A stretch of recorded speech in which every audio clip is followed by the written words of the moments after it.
नमस्कार साथियों, मई के महीने में बहुत ही शुभ संकेत मिल रहे हैं मेष राशि वालों के लिए। जी हाँ, आपकी राशि का स्वामी ही अपने ही घर में आने वाला है। साथ में उनके मित्र भी एक साथ विराजमान होने वाले हैं। साथ में शुक्र और गुरु का भी यहाँ ट्रांजेक्ट होगा या अपने अपने ग्रह परिवर्तन करेंगे या अपने अपने नक्षत्र परिवर्तन करेंगे। तो मेष राशि वालों के लिए 1 से लेकर 30 मई के बीच में जो समय रहेगा, क्या आपको कौन कौन सी उपलब्धियां प्राप्त होती हुई दिखाई दे रही है।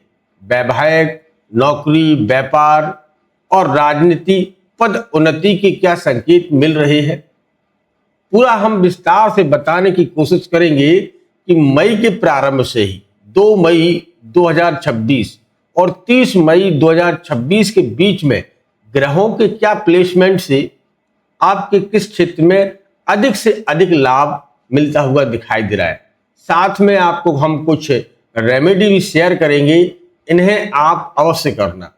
बताया जाता है कि अपने वेद पुराणों में, शास्त्रों में ये सारी की सारी रेमेडियों की उल्लेख किया गया है। अगर आप इन रेमेडी उपायों को करते हैं तो भगवान भी प्रसन्न होते हैं और जो ग्रह नक्षत्र होते हैं वो भी प्रसन्न होते हैं।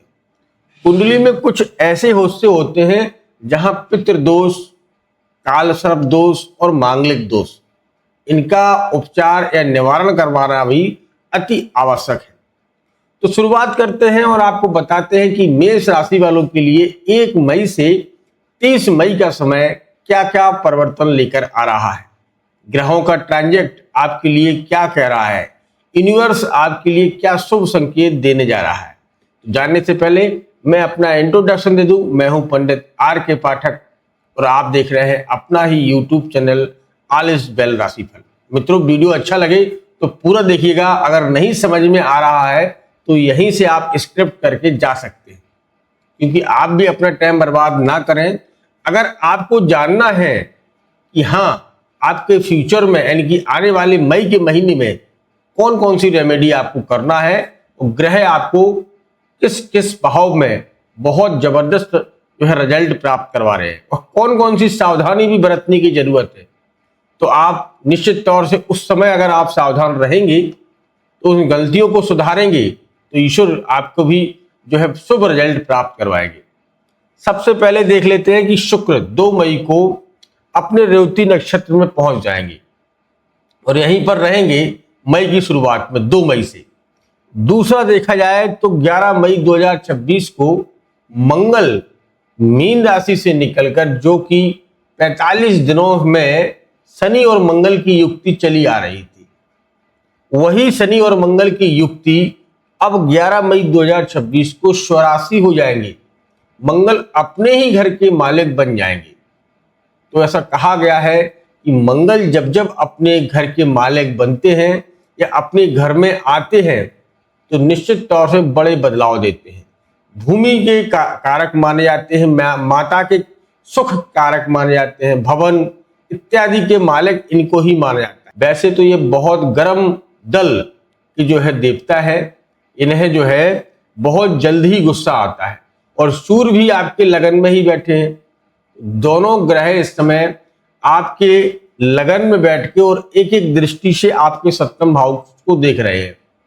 तो सबसे पहले मैं आप सभी से अनुरोध करना चाहता हूं, हाथ जोड़कर, इसी प्रकार की कोई भी एक्टिविटी गलत ना करें। जैसे कि किसी पर छोटी छोटी बातों पर गुस्सा होना, पति पत्नी के संबंध छोटी छोटी बातों को लेकर आपकी नाराजगी बढ़ जाती है, या आप बॉस के साथ में हो या पिता के साथ में हो या जहां पर भी आपका वर्किंग है, अभी आप गुस्से को कंट्रोल करेंगे। जहां तक आप कंट्रोल कर पाएंगे गुस्से को, क्योंकि अग्नि तत्व का है सूर्य और अग्नि तत्व के ही है मंगल। जब दोनों ग्रह एक साथ में आएंगे तो निश्चित तौर से आपके अंदर आक्रोश और गुस्सा का संचार करेंगे। तो इसे आपको कंट्रोल करना है। इनके फायदे भी हैं, क्योंकि यहां दोनों ग्रह अपने सप्तम हाउस को देख रहे हैं।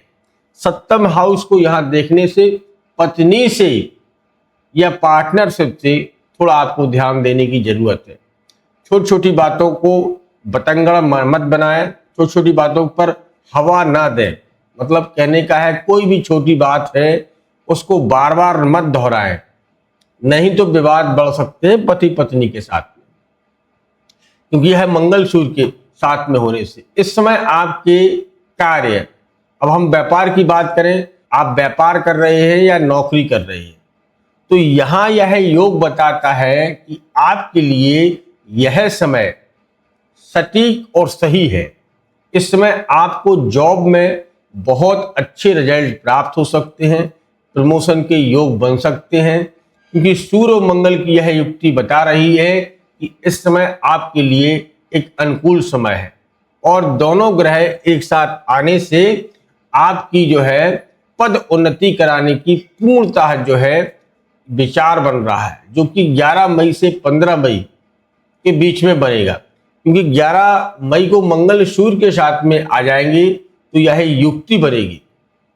इस समय आप देख लेना, अगर आप कहीं विनम्रता से नम्रता से किसी भी तरीके से अगर आप काम करते हैं तो यहाँ दोनों ग्रह, क्योंकि एक तो राजा है, सूर्य राजा है और मंगल जो मंत्री है, दोनों की यह युक्ति यह व्यक्ति को बहुत कुछ प्राप्त करवाती है। IAS PCS जज जैसी कुंडलियों में अगर मंगल सूर्य की युक्ति बन जाती है लगन में ही, तो यह राजनीति के लिए भी बहुत बड़ी शक्ति माना जाता है। राजनीति में अगर मंगल सूर्य की शक्ति बनती है तो राजनीति में बड़े पद उन्नति के संकेत देता है। आपकी वाणी जरूर कठोर हो जाएगी, लेकिन भूमि से जुड़े कार्यों में बड़ी सफलता मिलेगी।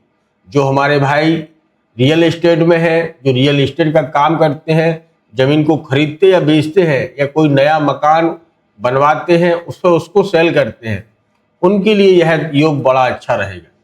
यह पदोन्नति और रियल एस्टेट के लिए जुड़ा कार्य में बड़ी सफलता मिलने की योग बनी। अब हम चलते हैं आपके स्वास्थ्य में, तो अष्टम हाउस से हम स्वास्थ्य को देखते हैं।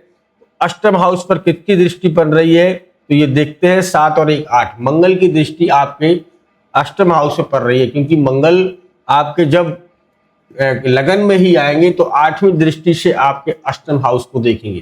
तो स्वास्थ्य में से जो है स्वास्थ्य में बढ़ोतरी होगी। स्वास्थ्य में अगर कोई कमजोरी थी या आप परेशान थे तो स्वास्थ्य के प्रति आप रिकवरी करते हुए दिखाई दे रहे हैं।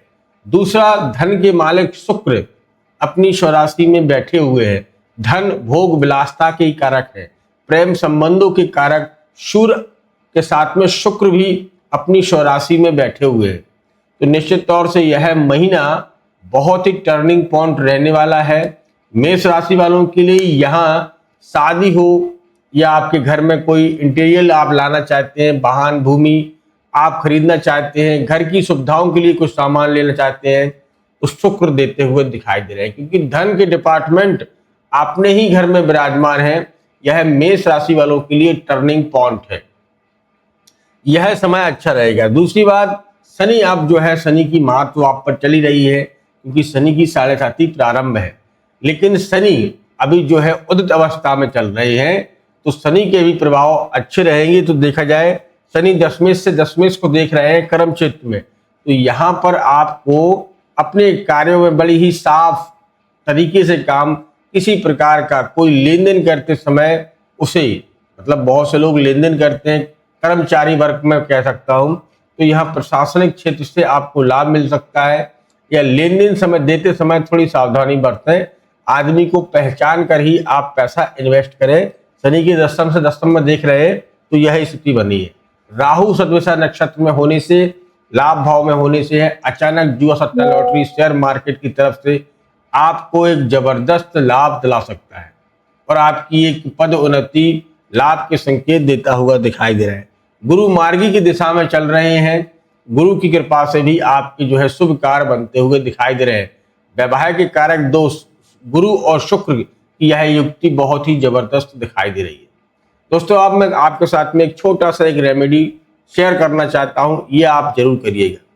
किसी भी अमावस्या के दिन आप, अगर कोई आर्थिक तंगी है, काम नहीं बनते हैं, नौकरी में समस्याएं आ रही हैं, तो आप एक पान का बीड़ा बनाकर जिस पर बतासा, रुपया, एक जनेऊ और अन्य जो चीजें हैं वो आप रख के अपने पितरों को अमावस्या के दिन जरूर समर्पित करिएगा। कुंडली में अगर 3, 6, 8 और 9 में अगर कोई पितृ दोष बना है तो बार बार काम इस वजह से भी रुक जाते हैं। तो पितरों के लिए यह काम अमावस्या के दिन आप अवश्य करें, निश्चित तौर से आपको लाभ मिलेगा। मिलते हैं बहुत जल्दी, तब तक आप अपना ख्याल रखें, सुरक्षित रहें। धन्यवाद और जय श्री राम, जय श्री राम।